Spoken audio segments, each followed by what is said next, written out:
Good afternoon, everybody. I hope everyone's doing well, or good morning, depending if you're one of my friends in Australia or Asia, or good night if you're in Europe and Argentina. Anyway, this is Roaming Prepper Channel. I'm your host, Pete, and thank you for joining me again.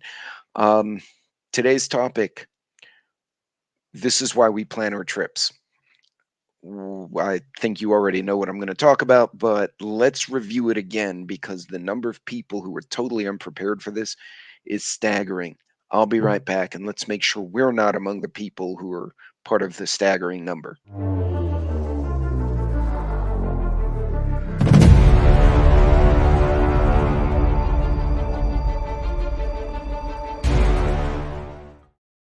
Welcome back, everyone. Don't forget to like and subscribe. As always, I do appreciate you guys taking your time to join me while I rant about the things going on in the world. Still working on the backup channel. I have not decided how I'm going to name it and what I'm going to put on it, and if I'm going to divvy up politics and current events with pure prepping, or if I'm going to do something new and different. A lot of ideas, but right now I'm in the middle of a finance class, which is absolutely the next project's absolutely Satan. And I don't know if that's a verb or a noun, but it's Satan, the whole project. And half the class is already confused, and I kind of know what I need to do, but I haven't done it in 10 years. So I'm like, this is going to be fun. Anyway, it'll be Excel hell, is what it'll be. Anyway, what am I talking about? Well, we all saw the CrowdStrike failures in the beginning, the second week of July of 2024. And I'm time stamping this just in case it happens again and everyone looks back and goes, oh, this knucklehead talked about this before. There's a reason you plan your trips. Now, part of the reason the name of this channel is the Roaming Prepper is because I traveled a lot. Actually, you look at my logo, if I turn my camera off, and yeah, it's my dog, a backpack, and a compass because I'm always traveling for one reason or another. I'm always going somewhere. Either that or I'm camped out at the house, totally exhausted. One of the two. Regardless, there's a challenge that occurs when you leave home, when you leave family, when you leave your home area. And a lot of people take for granted, oh, I'll just pick up. The airport will take care of it. The airport is not designed to take care of you. So the CrowdStrike failure absolutely caused problems. And I posted a short video the other day, problems with uh, checking out at fast food joints. People were doing manual restaurant orders at the counter. They were cash only in a lot of places. And this was like a minor thing. Now, of course, this happened right on top of Hurricane Beryl that just hit Houston. So Houston just got their power back and now all their systems crashed. I'm sure they didn't appreciate that.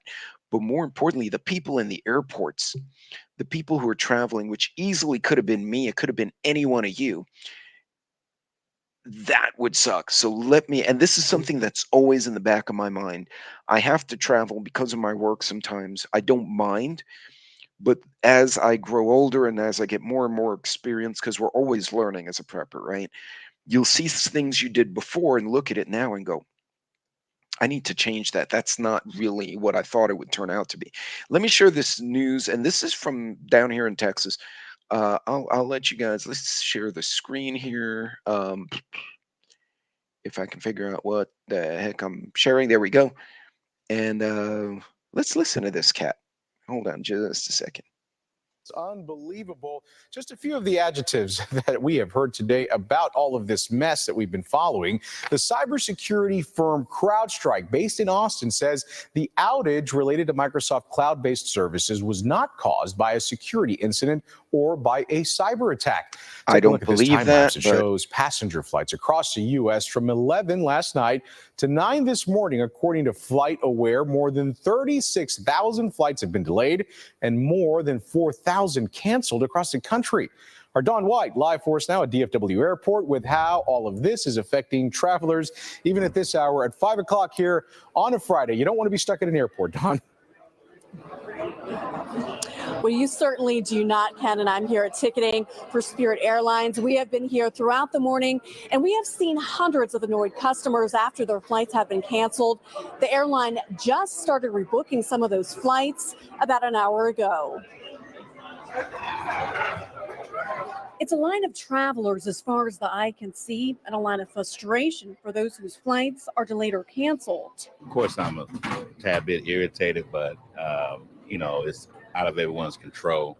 It just makes me feel nauseous because we've planned this trip for about 2 months, and we were looking forward to going on this trip. I saw one flight in American Airlines. It's 2,000 per person, something like that, And yeah, no other flights are available. That's tough. Yeah, it's very tough. Yeah. Bhaskar Araju and his family's Spirit Airlines flight to Chicago is canceled. The airline says on social media it's trying to get back to normal operations as soon as possible. Now, I just want to point out that a lot of the people at the airport, Spirit and Southwest Airlines were not hit as bad as the big ones, the United, the Americans, the Deltas, those big airlines. But what of course winds up happening is everyone got hit. The smaller airlines, the regional ones, were able to get back going faster because they're smaller. The big guys canceled. So people immediately went to the other airlines trying to get out. And as you heard from that gentleman with the Indian accent, he was saying, yeah, the flights to wherever he was going were now $2,000. And he sounds like that was way higher than what he would have paid otherwise. So just, and this is here in Dallas. Bush Airport is massively large. It's like its own city. And I've posted videos of both of these airports in my channel at various times. I'm going to let this play out, but I just wanted to point that out, that some of the airlines came back on faster than others. Expects that process to extend well into the weekend. I was so stressed. My kids were so excited to go to Chicago because my daughter born in Chicago. She wanted to visit first time, and now they are very nervous. So I'm thinking to drive to Chicago right now. It's terrible, and they calling it by flights too in the times. So if your flight leave at 11, they're calling that flight over. So all this line, people at the end of the line probably don't even know that they're doing that. Alfred Harris's flight to Atlanta is canceled, and he's going to miss his family reunion. I just want to be with my family for the weekend. You know what I'm saying? Enjoy everything, and I'm gonna miss that. American Airlines reports it's back to normal for operations. Delta and United Airlines have resumed some flights. All three airlines say they'll provide travel waivers to impacted customers. And all of those self-check-in terminals were down until about 1 this afternoon, with employees behind the counter resorting to writing paper tickets. The FAA reports that the outage could affect flights throughout the weekend. Live at DFW Airport, Dawn White, CBS News, Texas. Thinking we start.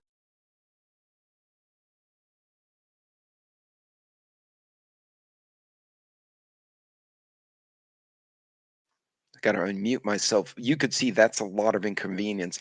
And I just want to remind everybody, you could be in that through no fault of your own. It could be a cyber hack, it could be a bad update, whatever they claim. I don't buy it. That was a massive screw up all over the world. Heathrow Airport was shut down. The New York subways were having issues. Damn burger joints in Texas couldn't check you out. I mean, it was just a hot mess.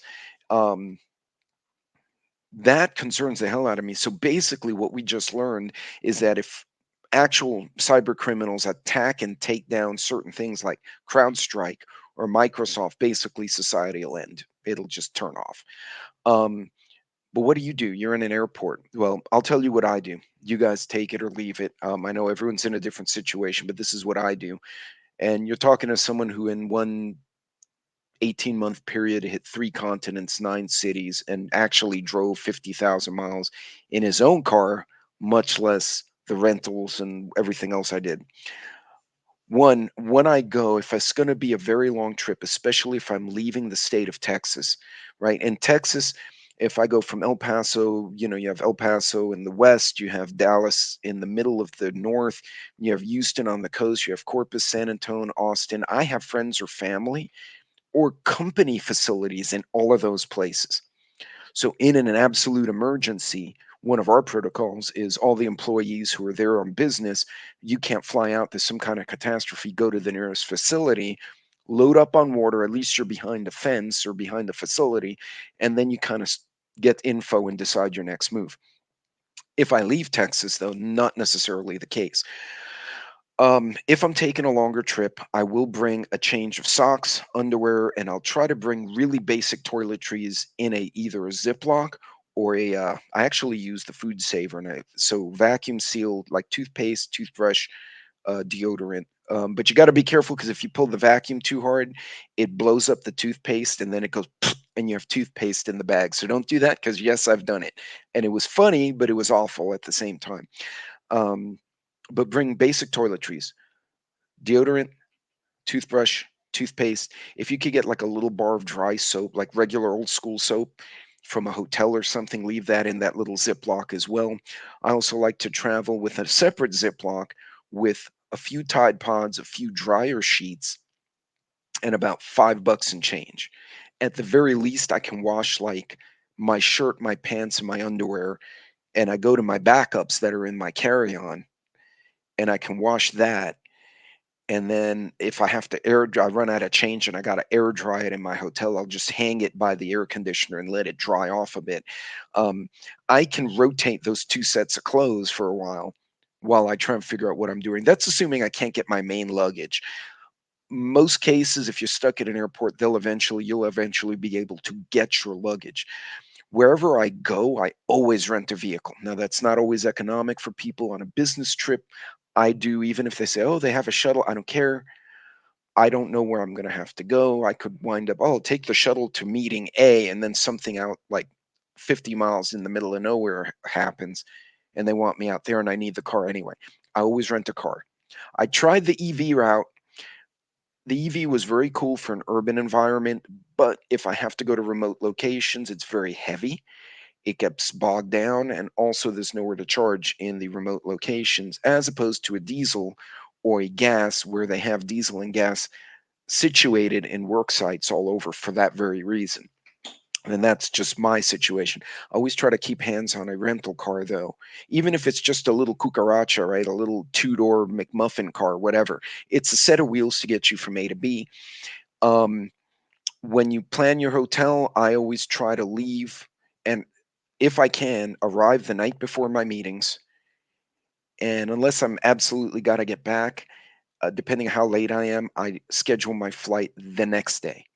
So I got an extra night at the hotel, but if something pops off in the evening and I'm on my way to the airport, it gives me a little bit of wiggle room. For example, this here, the way I normally plan my trips is I go fly out, I was at meetings, I get up in the morning and I see the news and this is going on. I'm going to call the airline before I even check out of the hotel. I'm going to call the front desk and say, "Can I extend the night?" And usually my checkout's at 11, 10 or 11. So if I get up early on my last day anywhere. So I got a few hours to make a decision. I can call the hotel. Do I have can I do an extra night or two? And then I call the airline. Is my flight canceled? If they say yes, is there an alternate? Well, we don't know. How long will it be? It could be 2 to 3 days. Okay. Can we credit my flight or cancel it and give me the credit? And I'm going to find another way home. And now I still have that rental car and I have the hotel. So I can do one of two things. I can wait an extra day, do all my laundry while I'm at the hotel, get it clean, all right, I got clean laundry. I'm now good for 4 or 5 days. And I have that rental car. If I say, you know what, this is a shit show, I'm driving back home. Okay. Now, driving across Texas, those of you who live here know going from Houston to Dallas is 4.5 hours, maybe four if you're really driving like a maniac. Usually, if you stop for gas and to go potty and get lunch, it's a 6 hour drive, right? Texas is one of those places we don't judge in miles, we judge by typical hours of drive time. So, but I can get from A to B. I got family in Austin. I got friends in Dallas. I got family in Houston. I got friends and family in El Paso. Pretty much anywhere I go, I have somewhere I can camp out. So having that option to travel, super important. Having the change of clothes in your carry-on and some basic toiletries in case you get separated. That helps a lot. Of course, bring cash. I actually have a tradition. I bring a couple of coins of silver bullion, one in the bag, one in my pocket. Just one's a lucky coin, but if I have to use the lucky coin to get my hands on cash so I can do something else, not a bad idea. Don't have to bring a bunch. We're not John Wick or anything, but bring some. Also, in my carry on, I have snacks. Now, the nutrient survival, those little packets, are very cool. But I also do more generic stuff. You don't have to get that fancy. I get the little kind bars. It's like a little granola at Sam's. You could get the Nutrigrain bars, not nutrient survival bar, which is a very good bar, but the Nutrigrain bar that you get at Walmart or Costco. And I throw a few of those in my bag. As long as it's not liquid, TSA doesn't give a shit. And as long as it's sealed and not sus, they don't care, right? They're going to look at it, go, oh, snacks, and off you go. I also keep a first aid kit, and I keep some basic meds, including Tylenol, Benadryl for an allergic reaction, um, Advil or Motrin, whatever I can get my hands on. If you're already in the airport, you're in the secure area, and things start happening, go and buy a couple of bottles of water. Unfortunately, you can't bring liquids, big liquids, through security. But you, as soon as you get through, I get my through security, put all my shit back where it needs to be. I'm going to go grab a bottle of water. I'm going to take it to the airplane. You may want to get a bottle of booze while you're at it. I don't know. It could be one of those days. Point being, always keep some stuff. If you can survive a night in the airport in your carry on, you're ahead of the game. Because you look at all those people, I promise you, if they had to stay there overnight like they did during the hurricanes, when I was in Houston, there was nowhere to eat. Like they were in the news. One woman was crying because she's like, I haven't eaten since breakfast yesterday. I've been stuck here because the storm got here before my flight got here, beat my flight out, and I got grounded and I couldn't get a hotel. And so they're in the airport, and a lot of airports, everything shuts off at 10, 11 at night. Now, Houston, Dallas, they're big international airports. Something's open somewhere, but you could wind up by yourself. Another thing to consider if you're in an airport is little flashlights. This is not the little flashlight I was looking for, but you get the gist of what I'm saying. Having a flashlight on your person, not a bad thing. Uh, Having change, coins, not a bad thing. Uh, and why the flashlight? Because you don't want to be in an airport and the power goes out, and now you're in the dark with strange people in a dark building that you're not familiar with and it doesn't belong to you. That's kind of scary. You think about it like that. Have that as well. And last but not least, plan your trip. Plan beforehand what your route is, your flights, where you're picking up your car. Let someone else know. I'll print out my whole itinerary and leave it on my fridge. I very often will tell my son or my daughter, or one of my sons or my daughter, hey, I'm going here. I may not have time to visit, but I'll be in town. If something pops off, I'll be in touch. If I can break free, we'll go to coffee, one of those things. The kids understand we're all professionals, so we get busy and it happens. What you want to do is have options when you're traveling. And again, if you can function out of your luggage or your bag and camp out in an airport for 2 days, you're way ahead of the game from a lot of people. Like I said, I won't turn in my vehicle. If I turn on the first thing I do in the morning when I'm on a road trip, I turn on the news, I check it at lunch, and I check it at night. And of course, a lot of you text with me throughout the day, a lot of the other creators. I heard about the cyber attack from Alexandra the Great, who texted me, and I shared it with a couple other people. And then by then, I think New York Prepper stayed up that night because he caught wind of it at like 2 in the morning because he was up looking at something else and saw that happen. And so you have a lot of people trading notes in the preparedness community. If you have some friends online in our channel, communicate, say hi, throw texts or emails to each other. Hey, did anyone see this? If you have a channel yourself, post something. Say, hey, I'm stuck in an airport. Does anyone know what's going on? No comms, or can't find an update. Somebody, if I see one of you do that, and I'm like, holy cow, they're stuck in an airport. What is going on at the airports? Oh shit, servers are down. Some kind of crash. Now you have information you can make a decision from. So again, plan out, check your media, check the events going on, have enough to get through one night at the airport on your carry-on, and if you can get to your luggage, have enough to camp out in your hotel or if necessary a rental car for a few days. And if you can hold on to that rental car in the morning so you don't turn it in before you get to the airport, again, I'm driving to the airport and somebody calls me and says, "Hey, the airlines are shutting down because of a cyber attack or a crash." I'm going to pull over to the gas station. I'm going to call the airline. Is my flight canceled? Is it postponed? Because if it is, cancel that some bitch. Give me my credit back. I'm going to fill up my tank right there for the rental, which I probably would have done the night before anyway. And I'm headed home. And if it takes me a day and a half to get home, I'll figure it out. Right? I have no problem driving 2 hours going to a sporting goods store with my permit and my license, buying a handgun and a box of ammo, and now I have a firearm with me that I legally purchased because I'm not going to get in the plane anyway now and continue driving if that's what it takes. So, folks, think like that. Don't get too linear. Don't put yourself in a box. Be ready to maneuver. And again, prepping's all about options. So I'll leave you with that. This went longer than I wanted, but I had a lot in my head I wanted to convey, and it probably came out as a jumble. Ladies and gentlemen, plan ahead so you kind of know what you're getting into.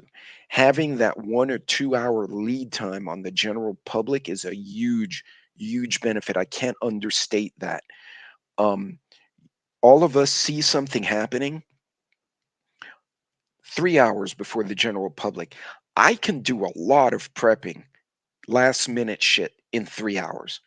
A lot if I don't have everyone freaking out around me. By the time I'm getting home, the general freak out happens. I'm out of the picture. I'm at home. I got family headed here. We're locking it down. We're done. We got the dogs, the cats, whatever, finished. So, folks, think like that. Trade notes, communicate to each other, and you guys be safe out there. Be careful. This is why this CrowdStrike thing is exactly why I keep preaching on the channel, which talks about travel and prepping. Be ready on the fly so you don't get burnt when you're out there. You guys be good, be safe. God bless. I will see you all on the next video.